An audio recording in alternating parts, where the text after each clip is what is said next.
Ethan didn't return that night.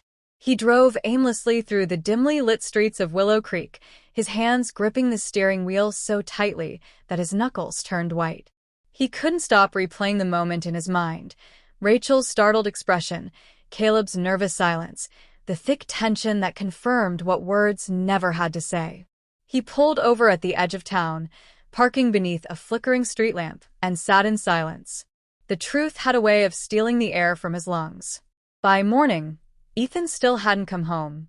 Rachel, her eyes swollen from hours of crying, tried calling him, but each call went unanswered. Caleb, racked with guilt, told her he would try to talk to his brother, but Rachel shook her head. "You've done enough," she whispered, her voice breaking. Ethan eventually showed up late the next day, his face tired, his shoulders heavy. He didn't shout, didn't lash out. Instead, he moved around the house like a ghost, speaking only when necessary. Rachel tried to explain, tried to reach for him, but every attempt was met with silence. It was as if a wall had been built between them overnight, tall and unyielding. The days that followed were agonizing. Ethan buried himself in work, staying late at the construction site, often coming home long after Rachel had gone to bed. At dinner, the air was heavy with unspoken words. He looked at her but not through her, his eyes clouded with pain. Rachel, consumed by shame, could barely meet his gaze. Caleb, realizing the magnitude of what he had done, kept his distance. He stopped dropping by, stopped calling.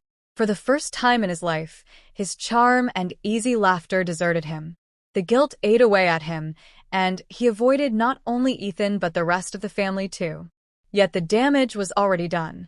One night, Ethan finally spoke. He came home late, smelling faintly of sawdust and sweat, and found Rachel sitting at the kitchen table, her hands wrapped around a cold cup of tea. He stood in the doorway, his eyes fixed on her. "Why?" he asked quietly. Rachel's breath caught. "Ethan." "No," he interrupted, his voice sharp. "Don't give me excuses. Don't tell me it just happened. I want to know why." Tears blurred her vision. "I don't know," she admitted, her voice breaking. "I was lonely, Ethan. I felt invisible. Caleb made me feel alive again, like I mattered. But it was wrong. It was so wrong, and I hate myself for it." Ethan's jaw tightened. "Do you have any idea what you've done to me? To us? He's my brother, Rachel. My own brother." She sobbed, covering her face with her hands. "I never wanted to hurt you. I love you, Ethan. I do. I just love me." Ethan cut in, his voice trembling. "You don't do this to someone you love." The silence that followed was suffocating. Rachel's sobs filled the room, but Ethan remained still, his eyes distant. When he finally spoke again, his words were heavy. "I don't know if I can forgive you." That admission shattered her more than any shouting ever could. In the weeks that followed, their marriage hung by a fragile thread. Ethan moved into the guest room, unable to share the same bed with her. Rachel tried everything she could, cooking his favorite meals, writing heartfelt letters, begging him to go to counseling. But Ethan's heart was scarred, and healing felt impossible. Caleb, meanwhile, struggled with his own demons. He stopped showing up to work regularly, spending hours at the local bar, nursing drinks he barely touched. His friends noticed the change, but he brushed off their concern. In his quieter moments, he thought about the way Ethan had looked at him that night, with betrayal so deep it was seared into his memory. He wanted to make it right, but how could he? Some wounds couldn't be undone. Their parents eventually caught wind of the tension. Family gatherings, once filled with laughter, turned cold. Ethan barely spoke to Caleb, and Rachel avoided everyone out of shame. Their mother, a warm-hearted woman named Diane, pulled Ethan aside one Sunday after church. "Son," she said gently, placing a hand on his arm, "I don't know exactly what happened, but I can see the pain in your eyes. Don't let it destroy you." Ethan's throat tightened. He wanted to tell her everything, but the words felt too heavy, too humiliating. Instead, he nodded, forcing a small smile. Diane wasn't fooled, but she didn't press.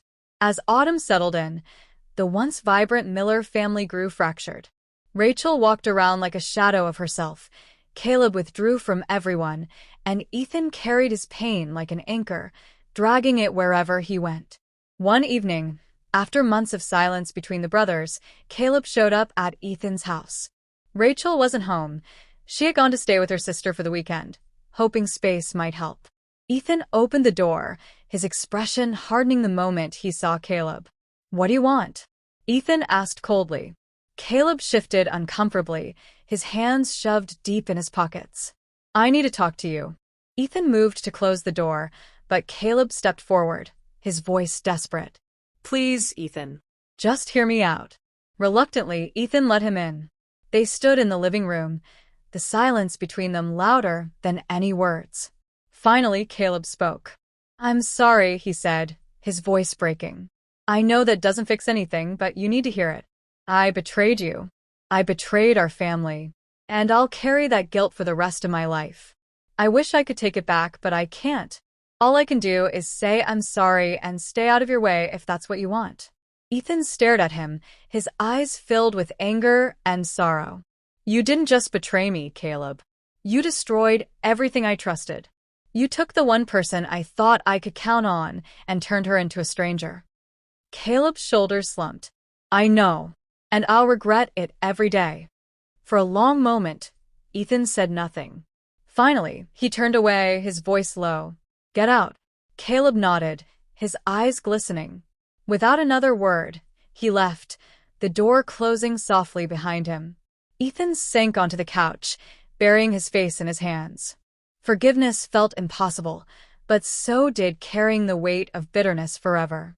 He didn't know what the future held, but he knew one thing for certain. Life as he knew it would never be the same.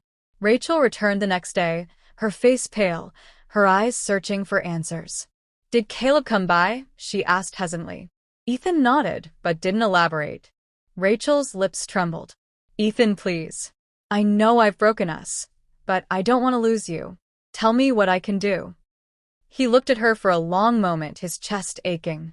He wanted to believe her, to believe that love could survive even this, but trust once shattered was hard to rebuild. "I don't know," he admitted quietly. "I don't know if we can ever go back." Rachel's tears fell silently, her heart breaking all over again.